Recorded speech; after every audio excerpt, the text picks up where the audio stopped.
আরে মিনা যে, তা এতদিন পর বুঝি ভাই ভাবির কথা মনে পড়লো। যাক, এসো তো খুব ভালো হয়েছে। তো তোমরা কেমন আছো? বাড়ির সবাই ভালো আছে? কি যে বলো না ভাবি, তোমাদের কথা কি আমরা ভুলতে পারি নাকি?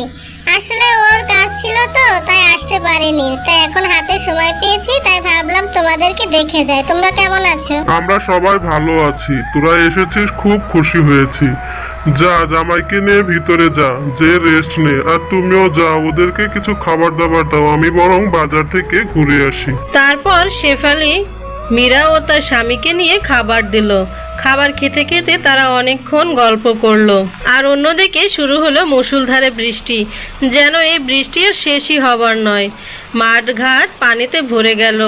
আর এই বৃষ্টির ভিতরে শেফালির স্বামী বাড়িতে ফিরে আসলো। তারপর তার স্ত্রীকে বলতে লাগলো, কি গো, তুমি খালি হাতে ফিরে আসলে? আর কোনো কিছু